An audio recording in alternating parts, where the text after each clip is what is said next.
My mortgage payment back in Columbus, Ohio was $2,340 a month. Principal, interest, taxes, insurance, the whole stack, on a house I'd been paying down for 19 years.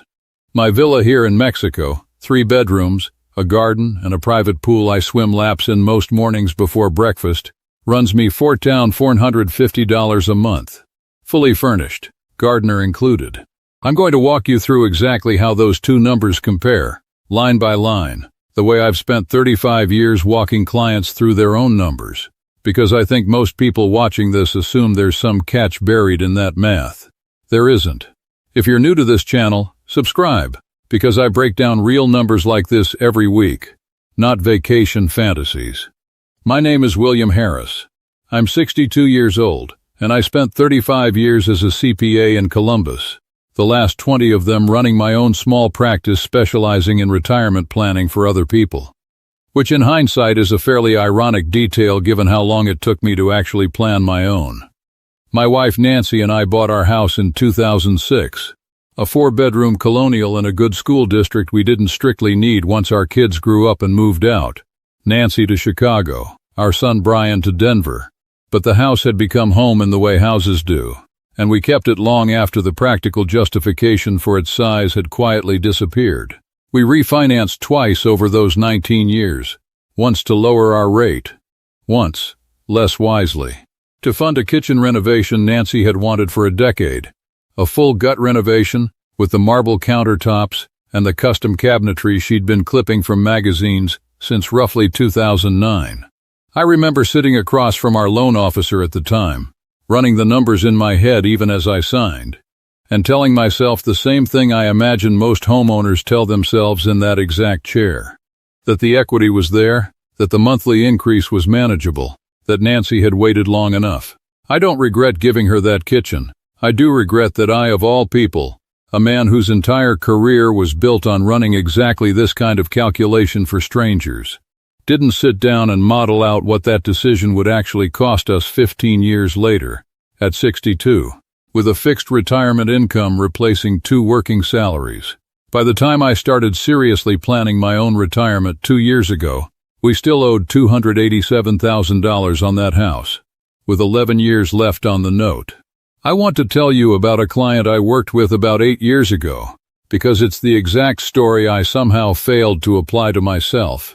A couple, both 64, came into my office wanting help deciding whether to keep their paid-off lake house or sell it and simplify. I ran their numbers and told them plainly, the house itself wasn't the problem. The property taxes and insurance on a lake property in Ohio had crept up so gradually over 20 years that neither of them had noticed the total had nearly tripled, quietly consuming a growing share of a fixed retirement income that wasn't growing at anywhere near the same pace.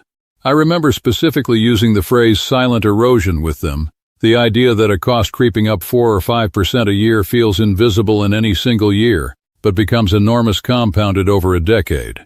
They sold the lake house, and I remember feeling genuinely proud of guiding them to that decision. It took me another 8 years, and my own wife's death, to run that identical analysis on my own mortgage, and realize I'd been standing in the exact erosion I'd warned them about.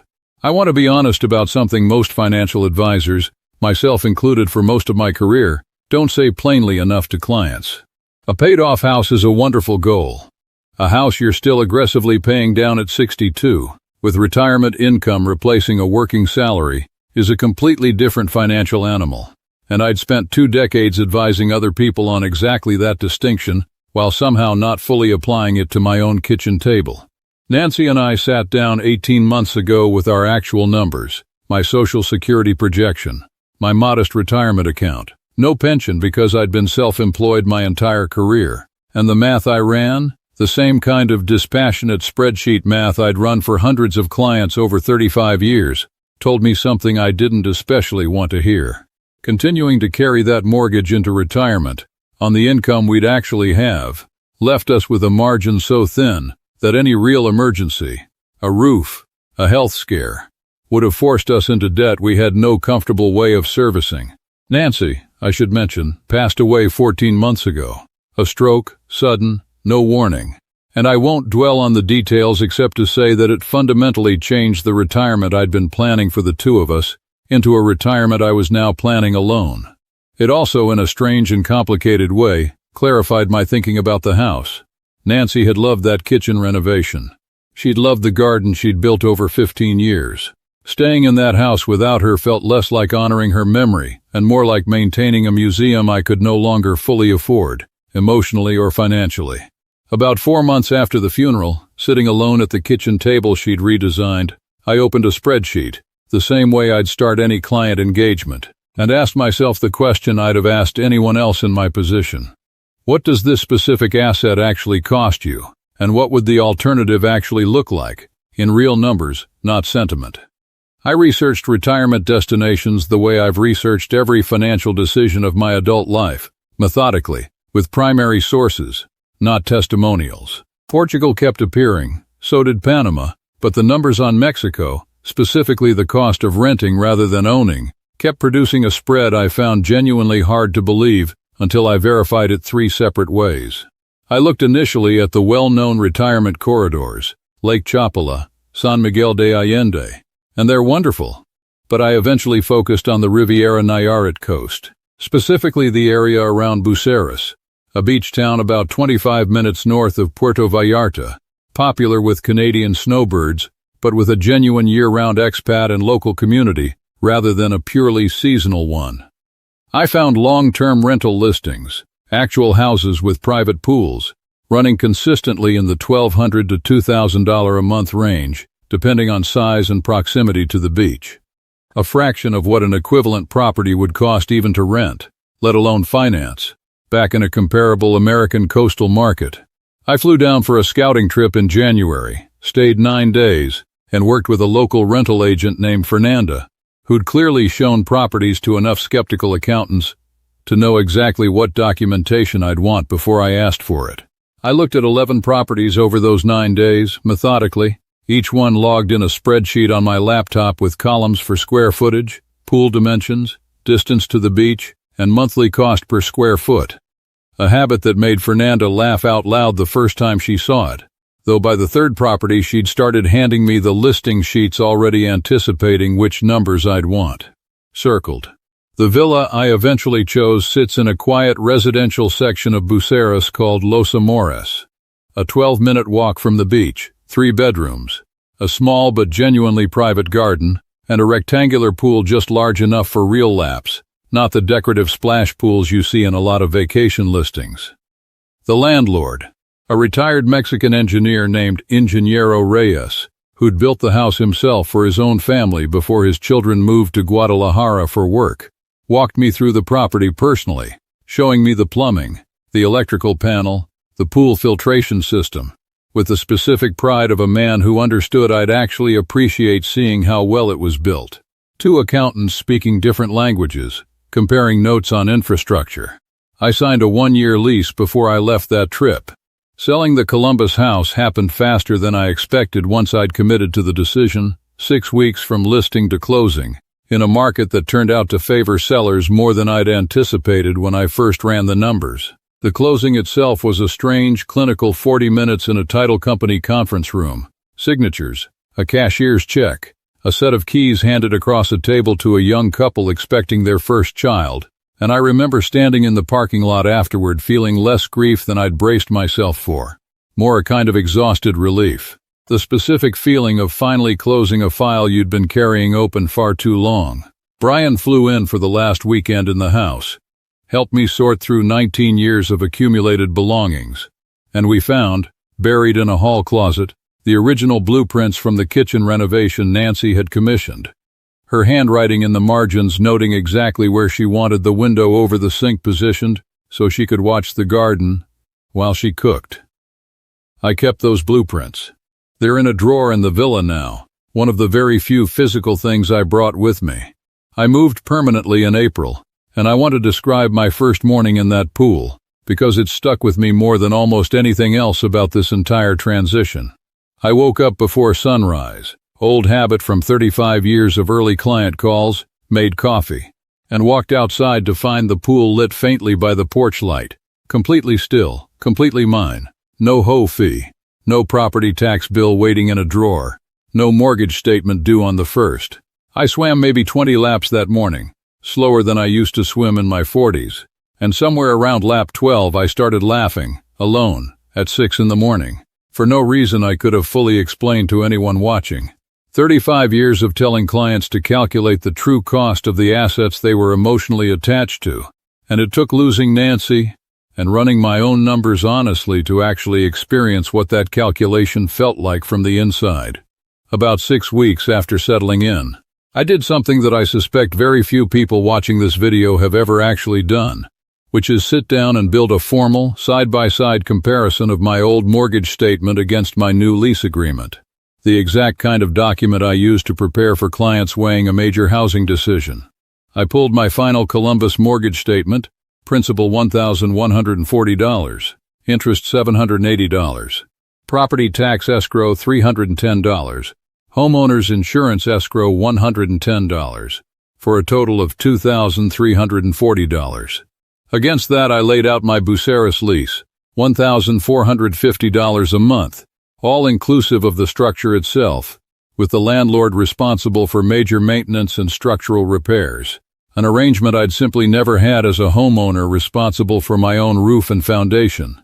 Utilities here run me an additional $95 to $130, depending on air conditioning use, still leaving a monthly gap of roughly $700 to $800 in my favor, money that in Columbus had simply evaporated into a mortgage balance I was still 11 years from eliminating.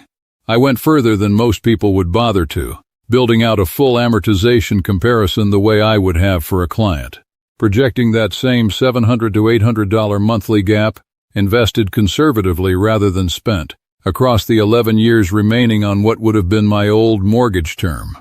The number that produced, assuming nothing more aggressive than a standard index fund return, was substantial enough that I checked my own formula twice, the way I used to double-check a client deliverable before it left my desk. I want to comment down below and ask, genuinely, how many of you have actually run this exact comparison for your own situation?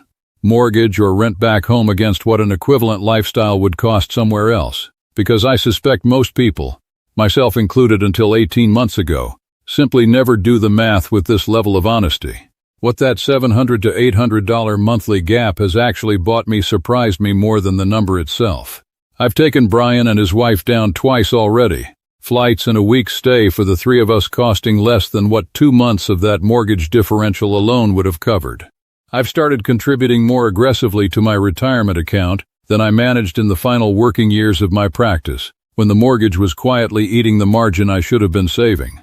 I've also started, for the first time since Nancy's diagnosis, actually enjoying restaurants again, an indulgence I'd quietly stopped allowing myself in Columbus without ever fully admitting the mortgage was the reason.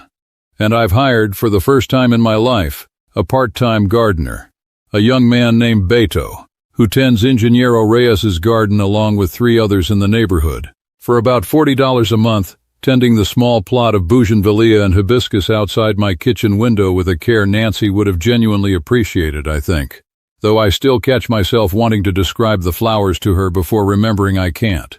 My Spanish arrived slowly, the way most late life skills do. I take lessons twice a week from a young woman named Carla, who teaches part-time at the local cultural center, and our sessions consist mostly of her patiently correcting my extremely precise, extremely wooden accountant Spanish, sentences that are grammatically flawless and somehow still sound like they were written for a tax form. I've gotten functional enough to handle the market, the pharmacy, real conversations with Ingeniero Reyes and Beto that don't require switching entirely into English partway through. What surprised me was how much slower, more deliberate speech, the natural consequence of still translating half of every sentence in my head, changed the actual content of my conversations. I found myself, without planning it, having fewer transactional exchanges and more genuinely curious ones, because the effort of forming each sentence made me choose my words with an intentionality I'd rarely bothered with in fluent, rapid-fire English. I've also connected with a small group of other American retirees in Buceras, several of whom, it turns out, ran remarkably similar numbers before making their own move. One in particular, a retired dentist named Frank, who rents a smaller 2-bedroom about 8 minutes from me, Sold a fully paid-off house in Sacramento specifically, because the property taxes and insurance alone, no mortgage remaining at all, still exceeded what he now pays in total rent here. We meet most Thursday evenings at a small palapa restaurant near the beach, comparing notes the way retired professionals apparently can't help doing, regardless of what field they came from. His dental practice economics, my accounting practice economics. Both of us arriving independently at the same basic conclusion about the true cost of American home ownership and retirement. Frank told me once, only half joking, that our little Thursday group should really be called Numbers Anonymous, a room full of people who finally admitted they had a problem and did something about it. Ingeniero Reyes and I have become something closer to friends than landlord and tenant over these past several months. He comes by roughly monthly, ostensibly to check the pool equipment, though I've come to understand these visits are really just an excuse for the two of us to sit on the patio with coffee and talk shop. Retirement planning, infrastructure, the specific satisfaction of a system that's built correctly and maintained properly. He asked me once in careful, precise English why an American accountant would give up home ownership entirely at 62 rather than simply buying something smaller. I told him the honest answer, which is that after 35 years of advising clients to separate emotional attachment from financial reality, I'd finally applied that advice to myself.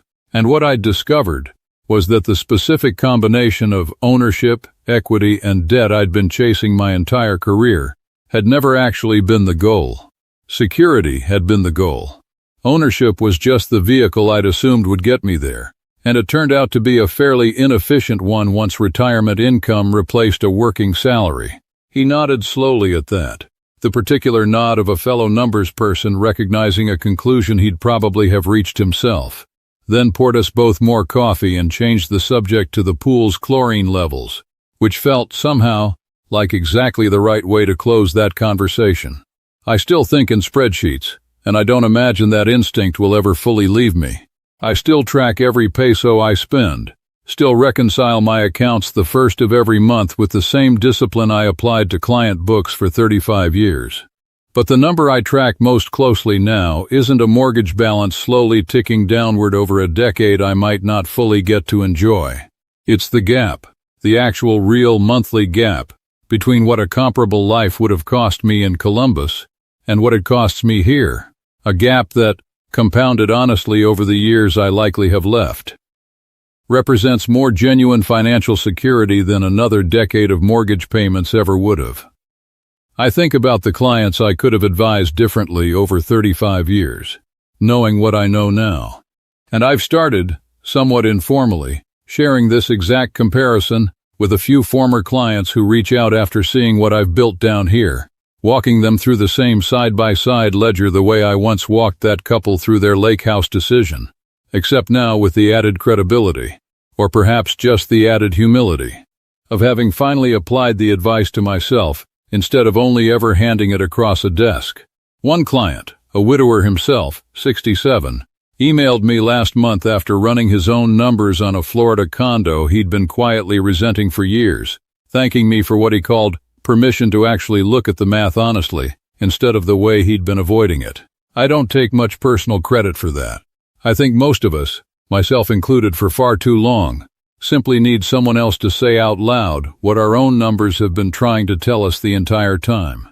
Most evenings now, after the heat breaks a little, I swim another set of laps as the sky goes orange over the garden wall, alone, the way most of my evenings are now, though I've come to find that specific solitude less lonely than I expected, and more like something closer to peace. Nancy would have loved this pool. I think about that most evenings, somewhere around lap 15 or so, picturing her the way I always do, reading in the shade, with a glass of iced tea, occasionally glancing up to critique my stroke the way she used to at the Y decades ago. And instead of letting that thought turn heavy the way it sometimes still does, I've started letting it turn into something more like gratitude, that I finally ran the numbers honestly enough, even if it took losing her to make me actually do it, to build a version of retirement she'd have recognized as exactly the kind of sensible, well-calculated decision she used to tease me for making about everything except, apparently, our own house. 35 years of telling other people to run their numbers honestly, and it turns out the hardest client I ever had to convince was myself. I'm William Harris. Thank you for listening to Retired in Mexico.